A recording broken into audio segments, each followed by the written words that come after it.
Good morning, ladies and gentlemen. What I want to talk to you guys about today is the reasoning behind the different speeds and different times that you all got in your car and ramp lab. So I'm going to do the experiment kind of in a shorter version. I'm not going to do 4 trials of every one. And I just kind of want to explain why things are happening the way that they're happening. So the first experiment that we're going to do is the first one that we did about a couple of weeks ago, where I'm going to change the mass. Here's my car, okay? And it's not a Hot Wheels car, it's a bigger car, so it's easier to see. What I'm going to do is I'm going to send it down the ramp without any weight. So no weight on it.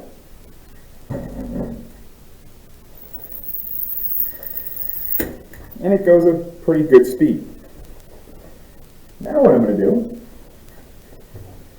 is I'm going to add some weights onto it.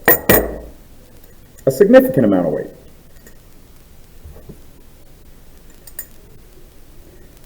"300 grams. This thing's pretty heavy now. And I'm going to let it go. You're going to see it pretty much goes the same speed. And the reason that it's going the same speed goes back to the bowling ball and the feather experiment. If we eliminate air resistance, if we don't change the shape of the car, no matter how heavy it is, it's going to fall at the same rate. We made the car heavier by adding some weight onto it, but we really didn't change the aerodynamic air resistance outline of it at all. Think of it this way. Gravity is controlled by Mother Nature, right? Does Mother Nature pull down more on something that happens to be a little bit heavier? Does Mother Nature exert a stronger force pulling down on things if they're heavier? Of course not. Mother Nature pulls down with gravity the same rate for every object, whether it's a light object or it's a heavy object. Mother Nature doesn't pull down with different forces or different rates. Mother Nature pulls down at the exact same rate. So whether something's really heavy or really something small, it's going to get pulled down the ramp at the same speed. Hopefully, in your experiment, and take a minute to look back. Look back through your data to experiment 1. You should have pretty similar speeds. The next experiment that I want to do is the starting line. That is where we changed. We started it here, here, here, and there. You guys did a great job with this. So let's just do it real quick. Just watch the car. We'll start it a little ways up. We'll start it further up. Pretty much the same speed. We'll start it even further up.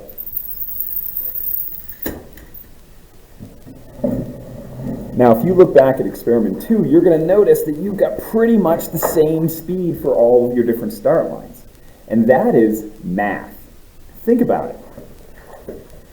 An object might take less time to go from here to the bottom, but it's got less distance to cover. Remember, speed is a ratio of time and distance. It's together. Distance and time, they're divided. So an object might take a little longer to go from halfway, but it's got longer to go, so it evens out. And it might take a little longer to go from 3/4, but it's got longer to go, so it evens out. Speed, ladies and gentlemen, is a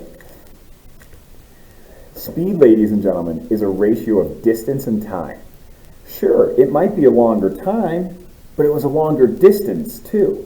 So again, on experiment number 2, and take a minute and look back, should be pretty similar speeds when we do the math all out. Now your last one is angle. An angle is really height. Let's take our experimental car, and we've got 1, 2, 3, 4, 5, 6 books here. That's an angle of about 15 degrees. Send the car. and goes at that speed. I'm going to add some more books. 2, 4, 5. As you can see, I have significantly increased the angle. But what I have really done, ladies and gentlemen, is I have increased the height that it starts at. Here's the car. It's going to go a lot faster. You could even hear it going faster. You should, in experiment number 3, have a pretty significant difference when you change the height of the ramp.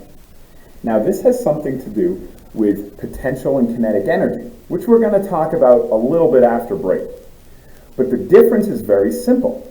The higher something starts, the faster it's going to go at the bottom. In addition, the more force it's going to hit the wall with.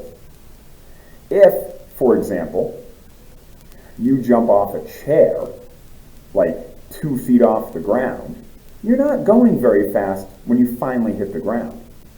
But if you jump off the top of a building, 20 feet off the ground, you're going pretty fast when you hit the ground, and you hit the ground with quite a bit of force. So to recap, the mass of the car doesn't matter, because gravity pulls down at the same rate. And where you start doesn't really matter, because speed is a ratio of distance and time.